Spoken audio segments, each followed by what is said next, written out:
a couple of minutes before the match, and he said that his wife told him, just play for fun, just play, just enjoy the chess and enjoying the game. And what Nigel does is, or did in the very last game, and in the game when he lost, well, it's well, we are witnesses of his very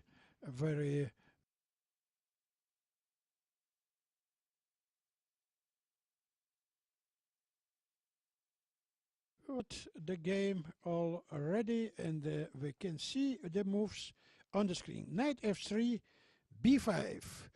That's the move on Nigel Short, and the move is that all openings have a name in the chess, and it's, as far as I remember, it's the name of this opening.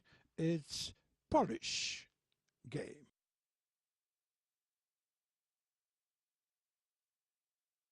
Boris Spassky, the hero of Nigel Short, against the Grand Petrosian in the match, in the very first match, when he badly needed the win, the one of the last games, and he lost after b5, I remember, but not because of the opening.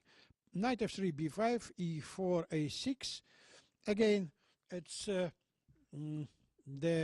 this kind of openings played also Tony Miles, who died about 10 years ago, and that's now it's Nigel Short who playing. Is the worse version of the Witilka opening. However, this opening, this position were played by Tony Miles, who is black, or just about this position, against Anatoly Karpov in, as far as I remember, in Skara in the European Teams Championship. And surprisingly enough, black Tony Miles won this game with this bizarre opening. And I remember when I asked his teammate Jonathan Spillman, did Tony Miles ask permission of the captain to play such a risky opening? He said, you know, Tony Miles never asked no one to permission for anything. Okay, c5, rook e1, queen c7, a4, c4, d5, e5. Now it's transportation of this position. First, it was transportation in Spanish, in Ruy Lopez, and now it's a kind of French defense. So that's a combination of all openings. It's clear that Nigel Short likes to just to play and without looking at opening variations, whatever. Knight e4. Again, what he won the time. He won almost 1 minute, and Kasparov didn't play bishop takes e4. He played knight b d2. Knight b d2. Exchange on d2, and white has here, well, some advantage, of course, because of well, bishop on b7 has not so many perspective. h6.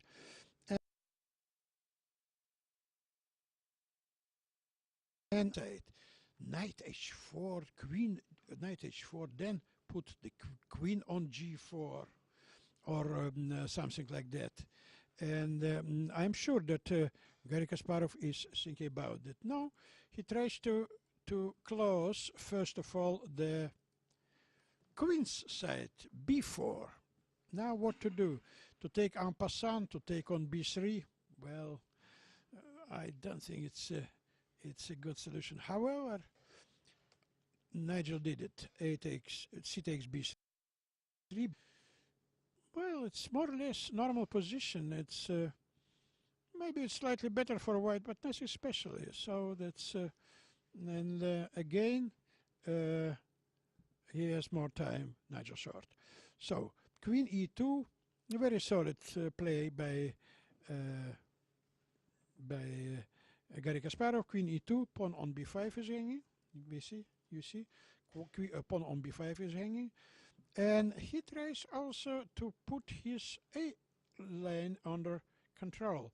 He likes to take on e1 and then put another rook on a1. Rook a b8. The idea is to protect this pawn, not directly, because on queen takes b5,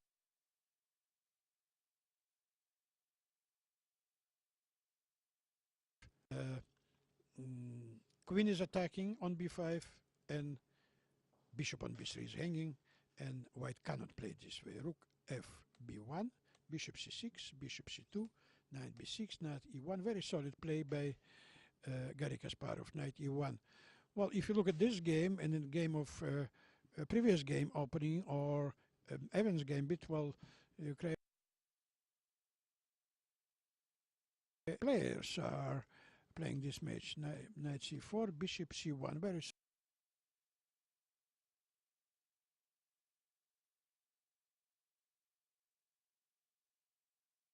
solid. However, that's only one thing. The black's king on e8 here is in the center.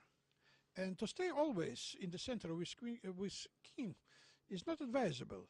And if king castling on this side, then is the battery bishop on c2 and queen d3 can be very annoying for black. So this way, knight d3, and what to do now? If again castling is very risky business because of knight f4 and queen d3, and black just has no pieces on the king side. So Nigel playing king d7. Sometimes we can see this move, and I think that's the right solution because that's the best place for the king. Queen g4, queen f3, and the kind of McCutcheon variation, and it is clear that white is better here, but how much better? Knight b4, and again, what to do? Take on b4? I don't think so. And knight takes c6 is threatening? I don't think so. Knight a6 is threatening for sure. So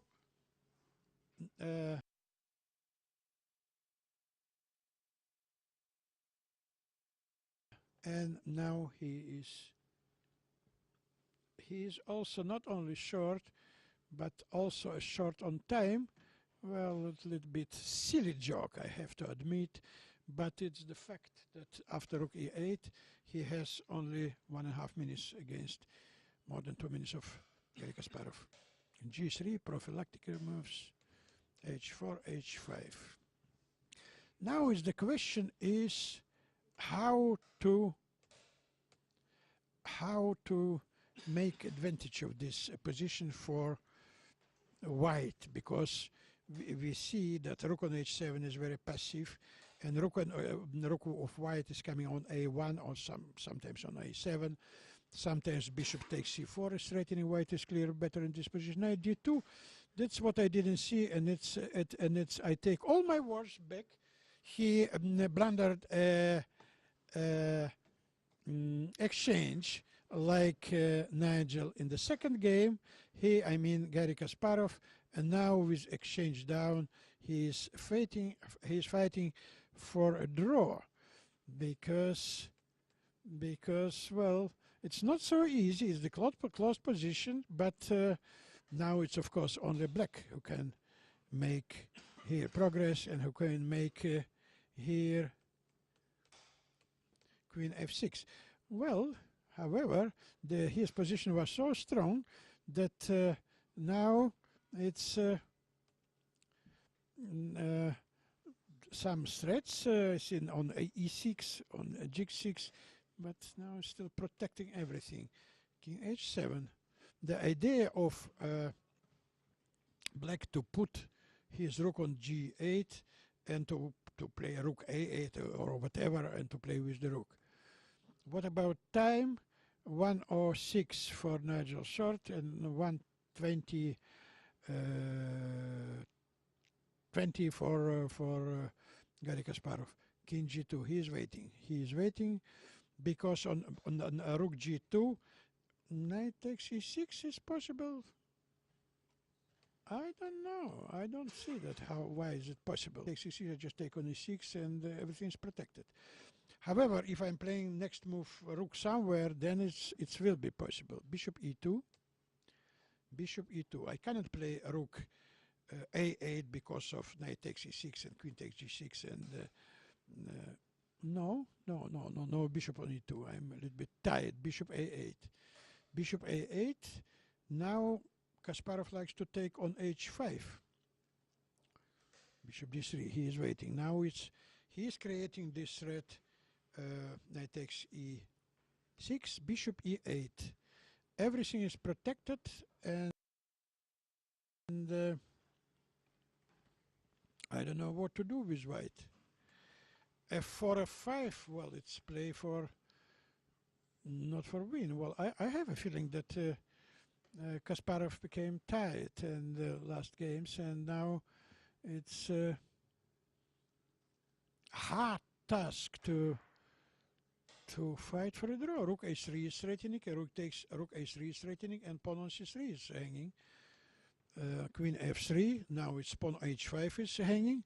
King g8, and what next? Kasparov has only 15 seconds and 49 of short. Rook a3.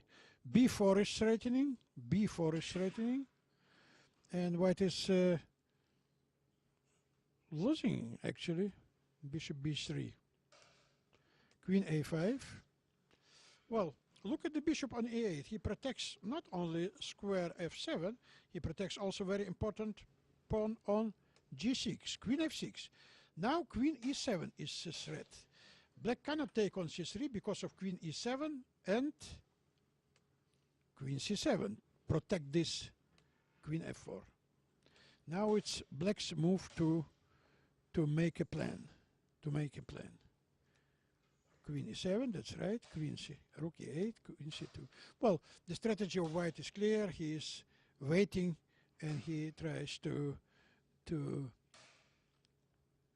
he looks at the strands on the yeah, and threads, and he tried to.